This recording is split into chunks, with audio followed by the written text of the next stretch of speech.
তোমাকে না পেয়ে বনে বনে ঘুরে বেড়াচ্ছি, তোমার অন্বেষণে কৃপা করো, অগনিষ্ঠুর দেখা দাও, অগনিষ্ঠুর তুমি দেখা দাও।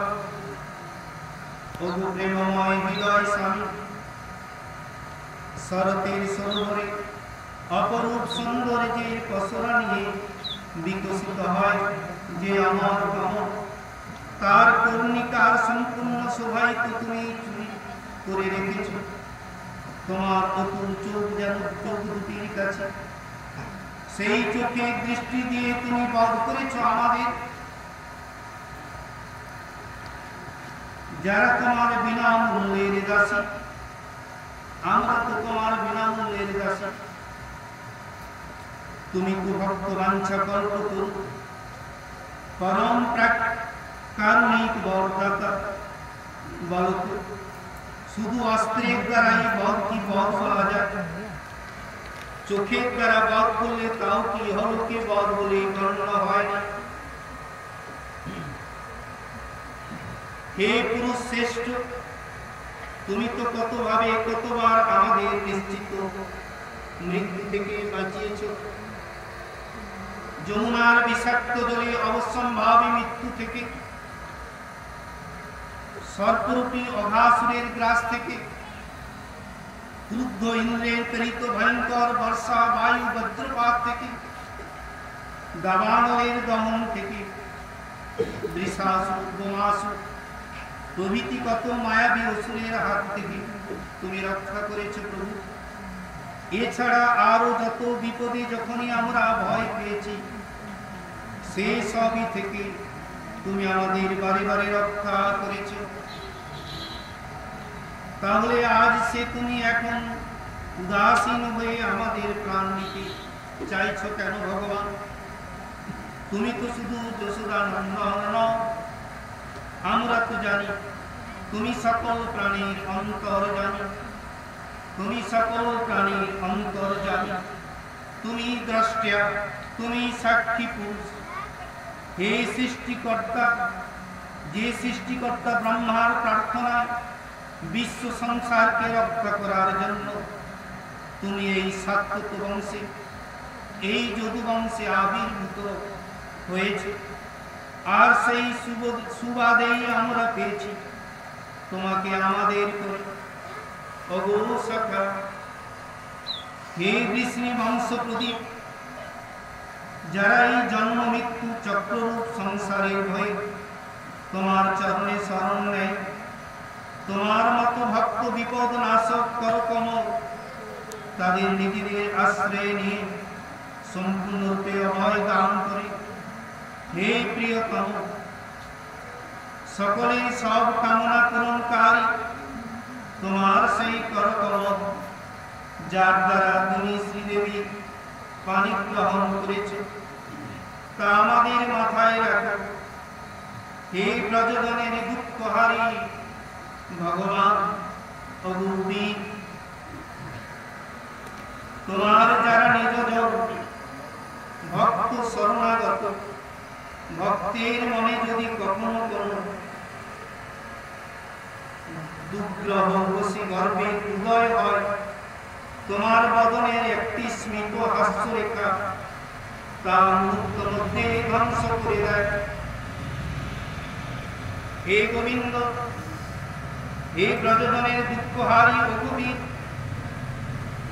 তোমার যারা নিজজন ভক্ত শরণাগত, তাদের মনে যদি কখনো কোনো গর্বের উদয় হয়, তোমার বদনের একটি স্মিত হাস্য রেখাটা যেন মুহূর্ত মধ্যে ধ্বংস করে ফেলে দেয়। তাই আমাদের সব মান গর্ব তুমি তেমন ভাবে হরণ করে দিতে পারতে, অদৃশ্য হলে কেন?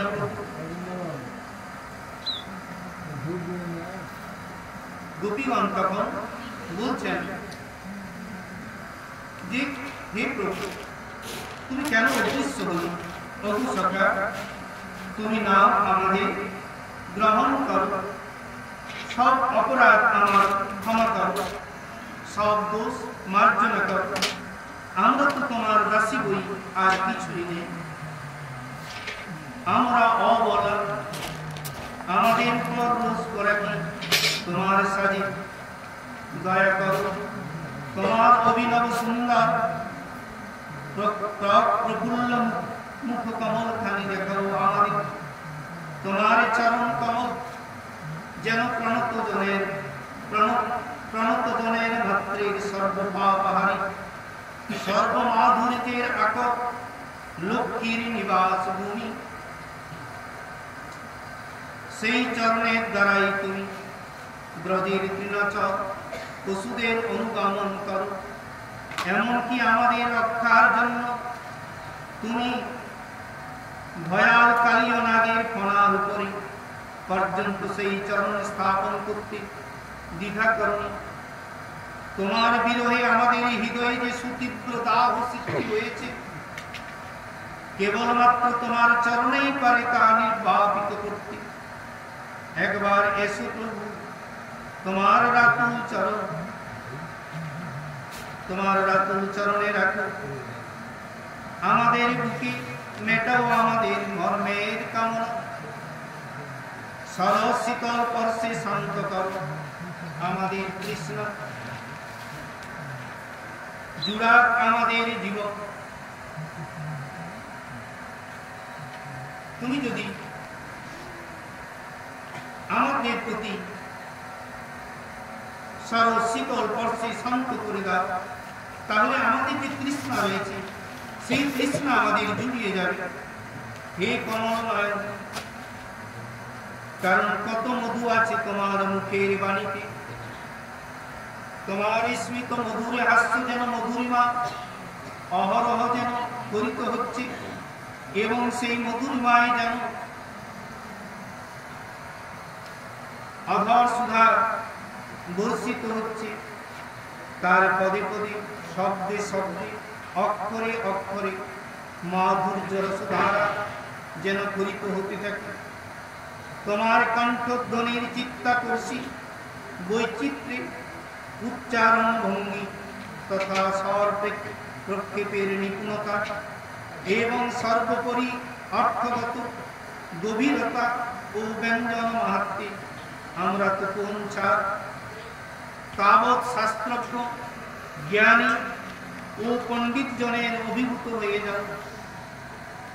সত্যি কথা বলতে সরস্বতী তোমার বশবর্তিনী, তোমার বাক্যে তাই এক অলৌকিক মোহিনী শক্তি যেন ক্রিয়াশী।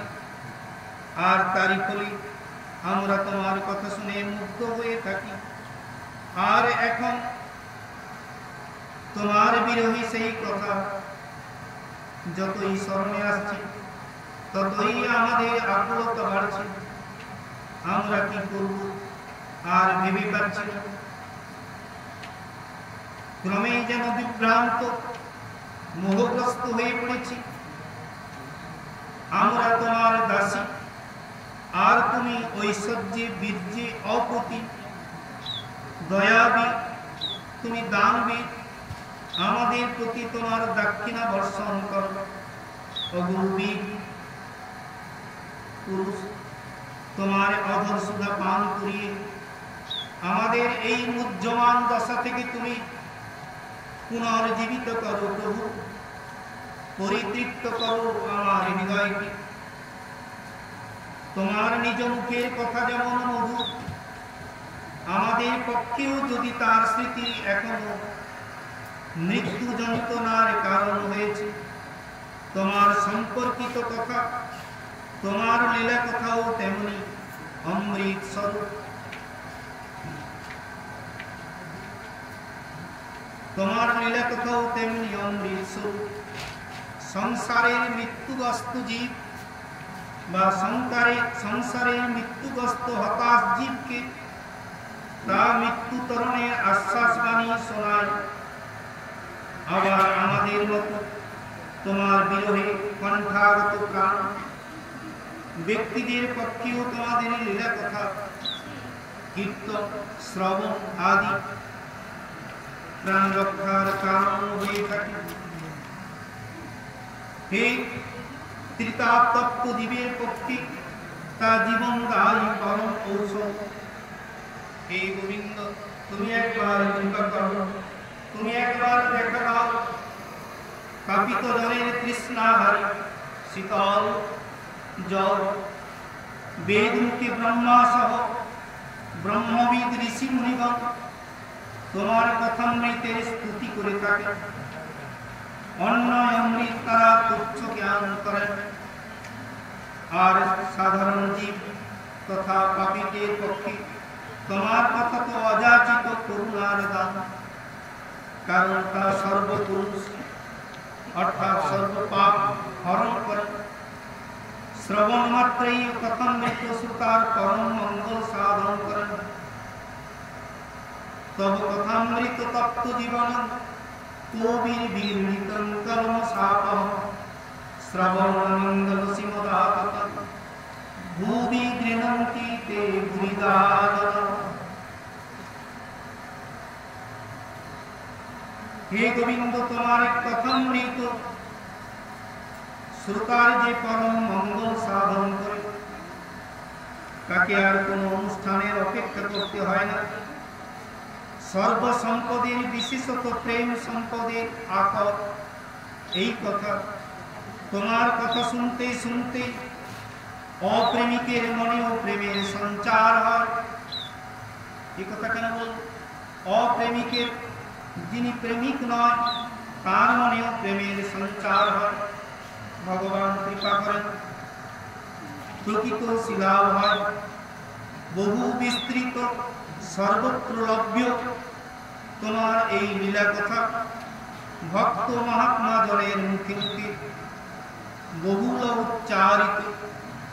ইচ্ছা মাত্রেই শ্রবণ পথে গ্রহণ করে পরম কল্যাণের প্রতি অগ্রসর হওয়া যায়।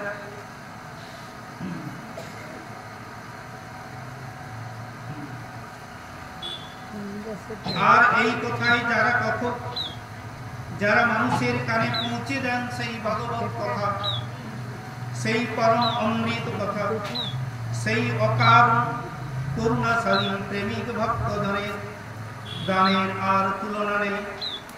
জগতের মহত্তম দাতা তো তারাই তো বুড়ি বুড়ি কথা দান করেন।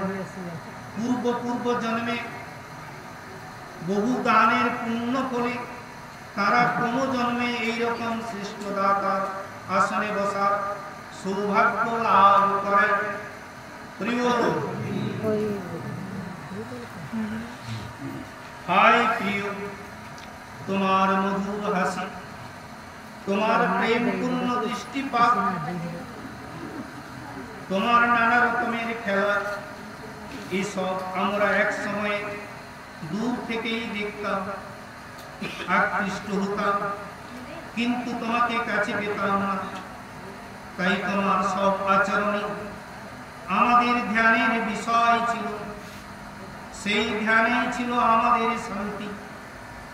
তোমার বিষয়ে ধ্যান যে মঙ্গলজনক তা তো বলার অপেক্ষা রাখেনি। হয়তো সেই মঙ্গলময় কল হিসাবে একদিন তোমাকে পেলাম আমরা। আর সে পাওয়া যে কি, তা যে পেয়েছে সেই বাজারে অনন্তর মাধুর্য ভান্ডার উন্মুক্ত করে দিতে তুমি আমাদের কাছে গোপনে, বিজনে, কথায়, সুরে, আকারে, ইঙ্গিতে, হাসিতে, বাঁশির গানে, তোমার চিত্রবাহমান সমস্ত আচরণের মাধ্যমে তুমি আমাদের চেতনায় সঞ্চারিত করে কোনো কুলের অনন্তের অভ্যাস আভাস জাগিয়ে তুলতে এক অনির্বাচনীয় অনুভূতি তুমি আমাদেরকে গোপনে রেখে দিয়েছ। আবার কখনো দেখছি তুমি বনে যেন লুপ্তায়িত অবস্থায় রয়েছে। ভক্ত যখন গান করেন, সেই ভক্তের গানের মধুর সুরে যেন লুকায়িত অবস্থায় থাকে। আর ভক্ত যখন তোমার লীলাগুণ আস্বাদন করেন, ভক্তাধীন ভগবান তখন বেশ চুক্তি করে এসে বসে তারই লীলা কথা তিনি আস্বাদন করেন আনন্দ চিত্তে।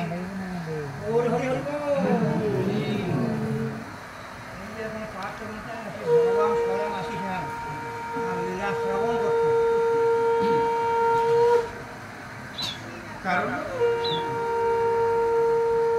স্বাধীন ভগবান ভক্তের অধীন হয়ে যান এবং তার লীলা কথা লীলা মাধুর্য আস্বাদন করতে তিনি নিজেই চলে আসেন এবং সেখানে বসে আজ আপনারা ভাগ্যবান সকলে সুন্দর এই মণ্ডপ তৈরি করে রেখেছেন। সেই মণ্ডপে আজ আমরা সৌভাগ্যবান, আমরাও যে আজ হরি কথা আমরা আস্বাদন করতে পারছি এবং শ্রবণ করতে পারছি এবং যারা পূর্বপুরুষগণ দান করে গেছেন তারাও ভাগ্যবান। এই সুন্দর বলি আকারে ইঙ্গিতে তিনি যখন ইঙ্গিত করে দেন হাসিতে, তার যে মধুর হাসি, মৃদুমন্দ হাসি, একটা কথা যদি আমরা মনে করি তখন বুঝতে পারবেন তাহলে মৃদুমন্দ হাসিটা কেমন। মায়ের কোলে যখন শিশু থাকে আধো আধো কথায় কথা বলতে থাকে, মা বাবা দাদা দিদি এই কথা বলতে থাকে, আধো আধো ভাষায় কথা বলে, তখন দাদু দিদি মা বাবা সকলে আনন্দিত হয়ে যান। আমি নিজের কথা বলছি, আমার ছোট মেয়ে যখন তার মায়ের কোলে ছিল তখন বড় মেয়েকে পড়াচ্ছেন, দেখো শুধু মেয়েটা ছোট মেয়েটা দুধ খাচ্ছে মায়ের কোলে আছে, দেখো শুধু এই কথা বলেছে। তখন সে বাকি সেন্টেন্সটা বলে দিল, দুধ খাওয়া ছেড়ে দিয়ে বলল কি বাগানে গাছে গাছে ফুল ফুটেছে। বাবা এ কখন পড়ল রে, এ তো শুনে শুনেই মুখস্থ করে ফেলেছে, শুনে শুনে মুখস্থ করে ফেলেছে, সঙ্গে সঙ্গে বলে দিল বাগানে গাছে গাছে ফুল ফুটে আছে। সেই রকম সুন্দর কথাগুলো যেন অমৃত সুধা বলে মনে করে দাদু দিদি মা বাবা সকলেই আনন্দ চিত্তে অস্থির হয়ে ওঠেন সেই কথাগুলো শোনার জন্য। একটা মন্দির প্রাঙ্গণে যেমন আবদ্ধ করে রাখা আছে, জালি দিয়ে ঘেরা আছে, একটা ছোট্ট বালক তার দাদু দিদিকে বলছিল যে দাদু এই দেখো আমরা যেন কারাগারে আবদ্ধ আছি। সে কি কারাগার তো নয়, এটা মন্দির প্রাঙ্গণ, তুমি কারাগার বলছো না, এই তো গ্রিল দেওয়া আছে, গ্রিলের মধ্যে বারগুলো রয়েছে, তাহলে আমরা কারাগারে নয় তো কোথায় আছি? তখন দাদু বলছে ঠিক বলেছে দাদু ভাই, এটা তো একটা কারাগার।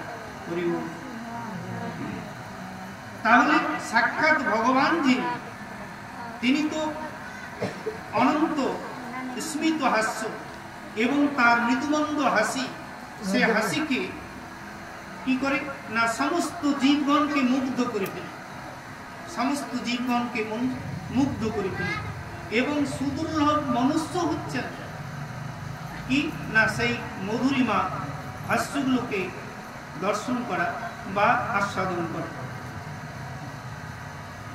বাঁশির গান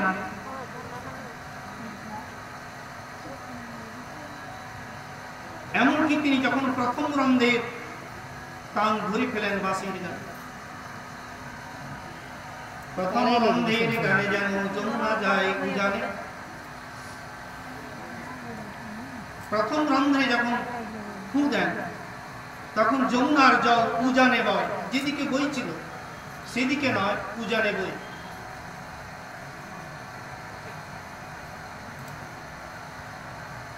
দ্বিতীয় রন্ধের টানে পবন থমেকে যায়, দ্বিতীয় রন্ধের যে টান এমনকি বায়ুদেবতা তিনিও স্থির হয়ে যান। সে কি আমাকে নাকি হয়তো কিছু সেবা করতে বলছেন প্রভু, তাই পবন যেন থমকে দাঁড়ায়। এইভাবে রয়েছে সুন্দর ছন্দগুলো, সবগুলো আমার মনে নেই।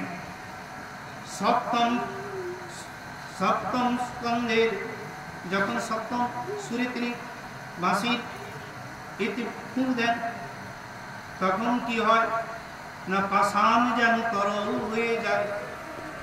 তার কথায় সুন্দর একটা প্রমাণও পাওয়া যায়। এক সময় শ্রীজীব গোস্বামী বলেন যে একই